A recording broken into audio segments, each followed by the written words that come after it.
I'll never forget that night. I was just a boy, maybe 12 or 13, when it happened.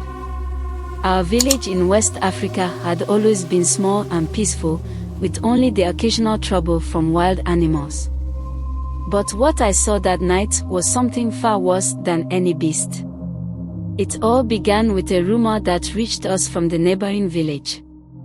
They spoke of a prince, once kind and noble, who had turned wicked after making a dark pact.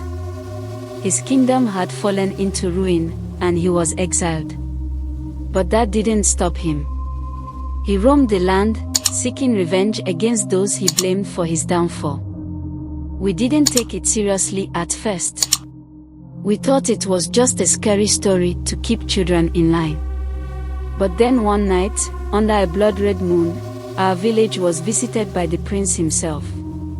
I remember it clearly. We were gathered for the harvest festival. The air was filled with the smell of roasted meat and laughter.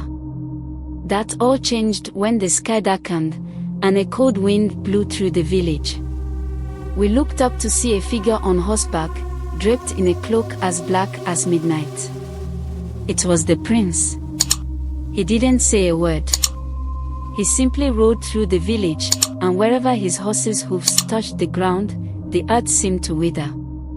Flowers died, and crops turned brown. The prince's eyes were empty, like two dark holes staring into the soul.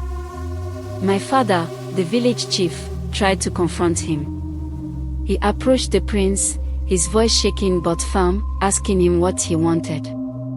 The prince replied in a cold, emotionless voice that he was there to collect a debt his enemies had owed him. That was when things got truly horrifying. As soon as the prince spoke, the ground beneath him began to tremble. From the earth, shadowy figures started to rise, spirits bound to the prince's will. They were twisted and dark, their forms shifting and riding like smoke. I could hear whispers in the air, voices pleading for release. The prince raised his hand, and the shadows surged toward the villagers. Panic erupted. People scattered, but the shadows seemed to follow them, slipping into homes and corners where they hid. I was frozen in place, watching in terror as my friends and family were enveloped by these dark entities. I saw my friend Kofi, who was always so brave. He tried to run, but the shadow wrapped around him, dragging him into the dark. His screams were the worst sound I have ever heard. I wanted to help, but I couldn't move. My body was like stone, and all I could do was watch as the nightmare unfolded. When the shadows finally receded, the village was in ruins. Homes were burned, and fields were destroyed. The prince had disappeared, leaving behind a scene of devastation. The village was never the same. People spoke of curses and bad luck, and for years, our crops never grew right, and sickness spread like wildfire. It wasn't just the physical damage that lingered. There was something in the air now, a sense of dread that wouldn't go away. Parents told their children to behave, lest the prince return to collect more souls.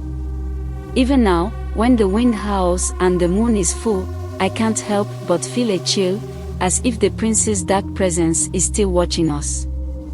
I'm an old man now, but I still see the shadows sometimes. When the night is quiet, and the wind is just right, I can almost hear the whispers of those dark spirits. I can't forget that night or the prince who brought so much darkness to our lives. It's a story that will haunt me until my last breath, a reminder of how evil can come from the most unexpected places.